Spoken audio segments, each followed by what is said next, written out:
Hi everyone and welcome to Motorgrapher channel. I'm Barry Sia and today I'm going to review the motorcycle of the future.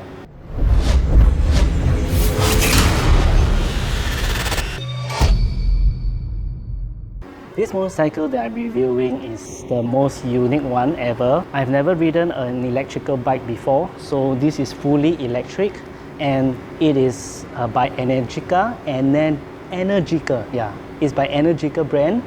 Esse Esse 9 Plus EVA. Okay, I find maybe I say it correctly, maybe I say it wrongly, but then I just call it EVA. It's actually made in Modena, Italy. The Modena, not the vaccine, it's the Modena, Italy, the real place. It weighs up to 264 kg. Mostly is the battery pack compared to the engine. The engine motor is a bit slimmer, the battery pack is huge. So the weight is actually close to my Hayabusa, but I've been riding it for a few days now and the pickup is fabulous, even with this weight. So later I will ride it out and I'll share more in the road experience. Alright, here we go.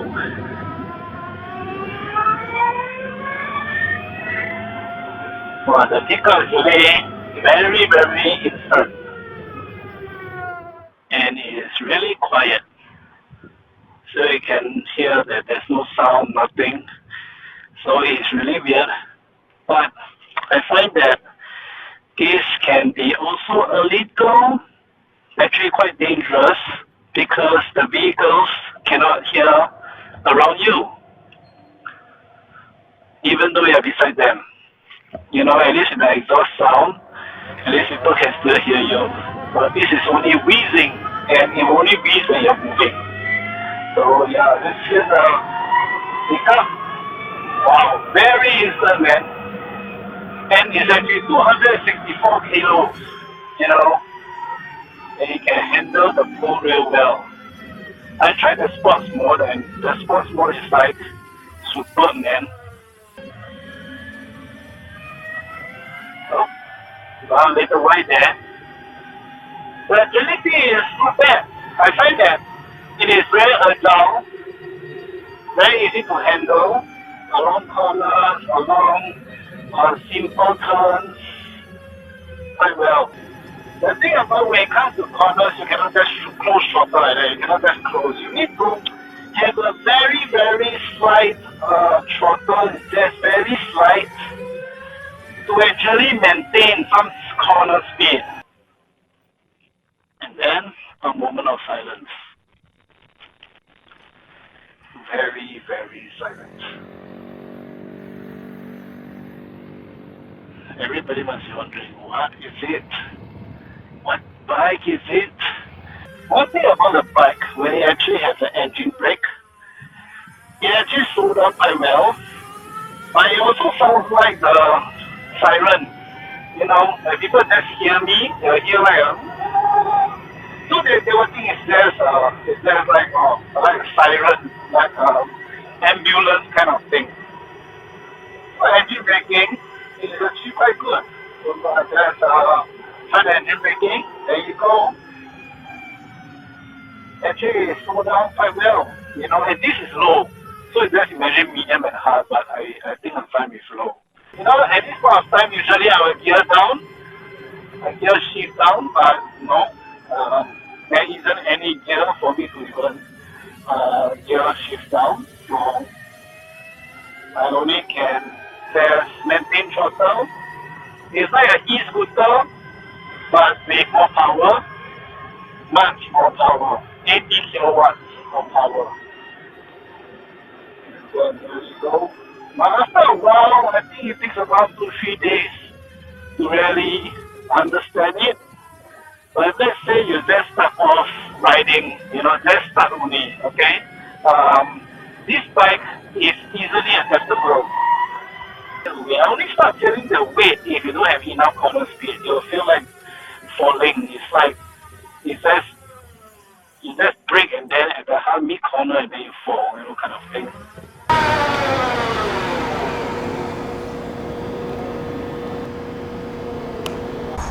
Okay, so now I'm at the charging point for the Energica. So over here, This is the Shell recharging point. It is actually the closest to me in my studio. So I'm going to use my handphone, and then after I will connect in through. So basically, this is how it's usually charged. But I just show you a little bit on my the mileage. There we go. So you can see over here, I see whether the focus can be on. There you can see it's 29%, and I run up to 142.1 click. Okay, for this one, it is because I use the sports mode. I really whack and I really tried to, see how about it. Okay, so over here, this is how it works. So right over here, right, we will actually I use a Green Lots app. So the Green Lots app, okay, you can see over here. Let me see whether you can see it. I think it's a little bright. Okay, so I will use it and I will actually scan the QR code. Okay, so I just scan the QR code over here, and it shows me. So if you want to know the price, this is the price. So the price is okay, the price is, I don't think you can see here, is 0.55 kilowatts. Okay, 55 cents per kilowatt. So there's actually two. So you can see over here there's two. There's type 2 and CCS. This is the one that is actually fast charging, while this is just the normal slow charging. So we'll be using this for the bike. So okay, now what I do is that I will choose the CCS, okay, which is the 50 kilowatts, and I just open it up, take this out, okay, and then I will just hold here and I'll just charge it in. Okay, actually it's supposed to go the other side, so yeah. It's quite heavy. Put it down. Okay, you can hear a bit of sound. Then this is what you'll see: DC fast charge initialization. Okay, so basically, yeah, that is how it is. Then it will start authorizing. Okay, it takes a while. So you can see over here it's setting up communication, okay, with the vehicle. And in my app, it's actually showing, okay, charging. Okay, so now it's charging. Okay, so there it is. It's actually 29% over here. Okay, is running the charge. Okay, so it's running charge inside my app. So yeah, here it is. So you can see that when it's charging, it is like our handphone bar like that, going up. So this is the lifeline of the bike. So here say estimated to 80%, okay, is 22 minutes. So let's see how long it takes.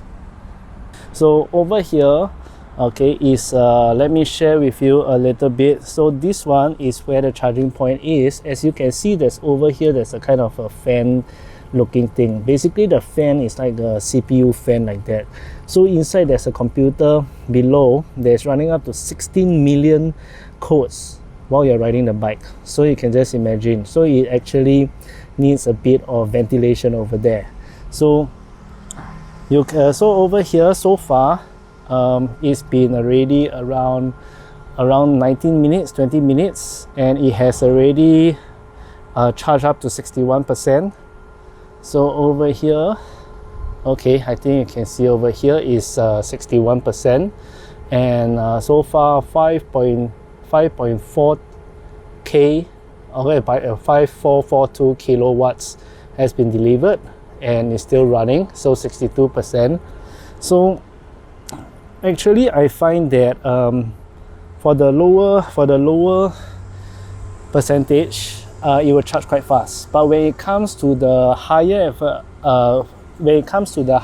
percentage, then it will slow down a little. So that's what I noticed about the charging. And for charging, other than the Shell Recharge, you can actually go for SP Group. You can go for Blue SG actually has, but I don't. Now currently, I don't think you can actually stop a motorcycle. I remember I read about it. It's okay for cars, but I don't think for motorcycle. Then by SP Group, there's a lot. So you can actually check out in the link below. I'll put that up in the link below for you to check out about their charging points.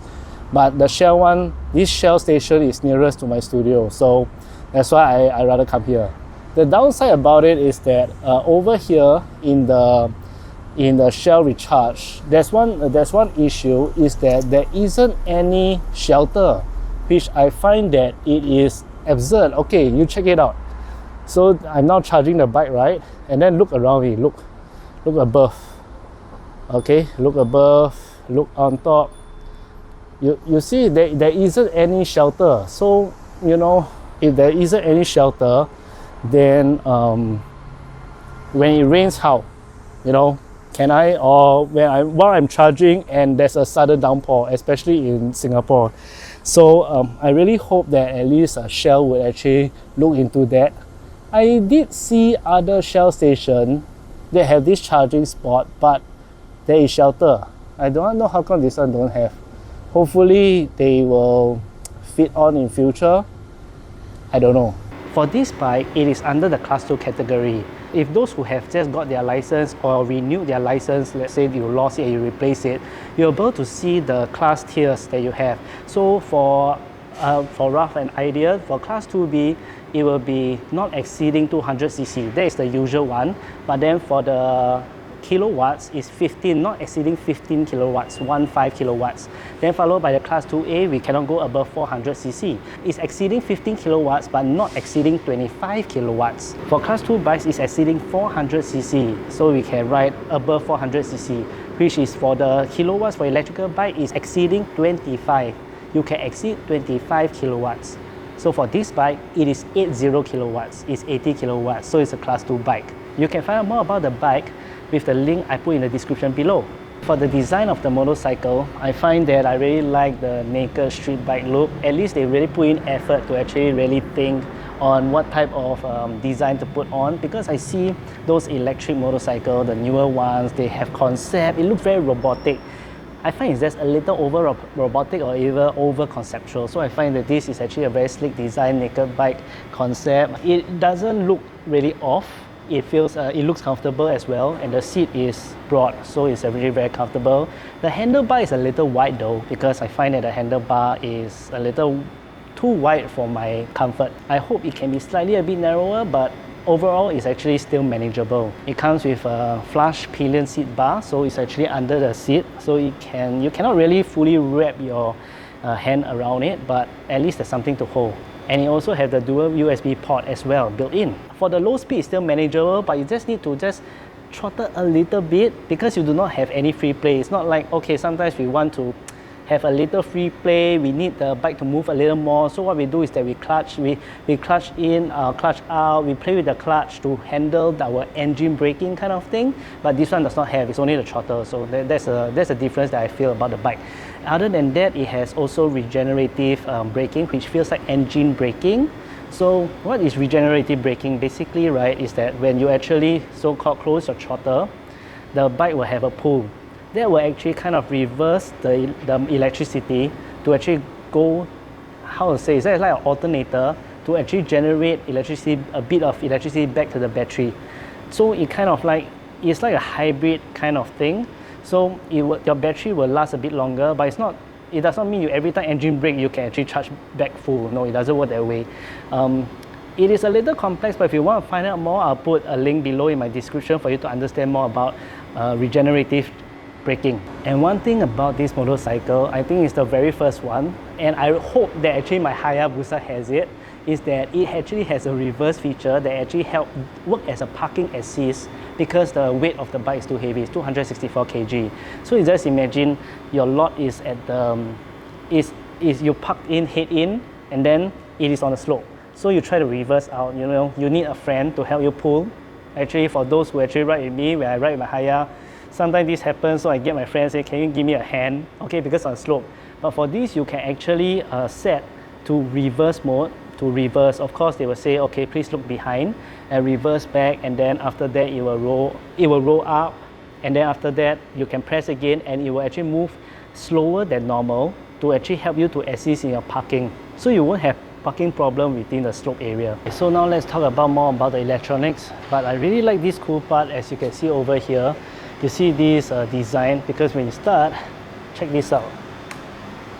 The lovely, wow, you know, the electronic concept, you know, the future concept, which I really like.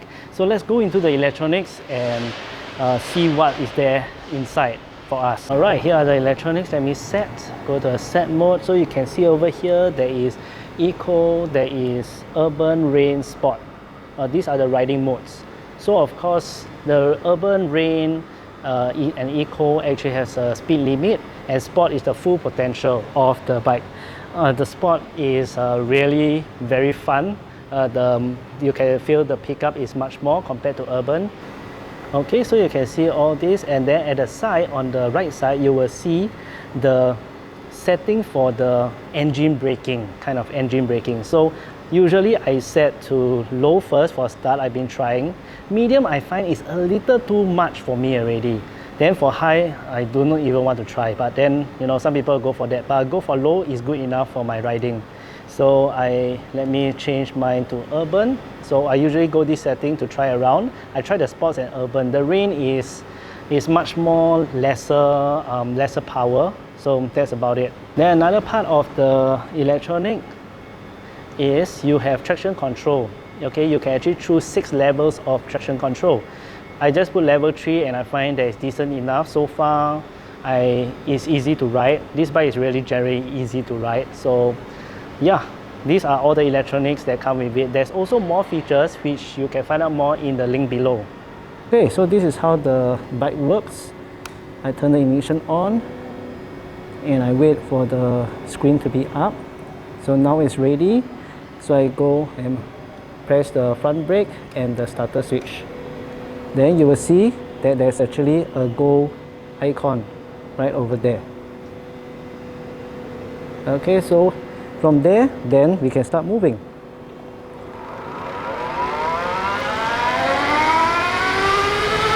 There's one con about this bike is that the price. So I've seen some other review videos around the world. Yes, the price is really pricey, and in Singapore the price is 70,000 without COE. Okay, COE is not included, road tax is not included, insurance is not included. It's 70,000 just for the machine price. So that is the price of the electric motorcycle. Hopefully that in the future the government will come out with more grants to encourage riders. If not, well, that price is really rather steep. It is the future, but I find that it is really rather steep. I want to thank Ifyni Private Limited, Mah Motor Sister Company, for letting me try this bike. And if you like all these videos that I'm doing, do share and do like my videos and subscribe to my channel. So I'll be doing my best, and thank you for all those who have supported me. I'll see you in my next video.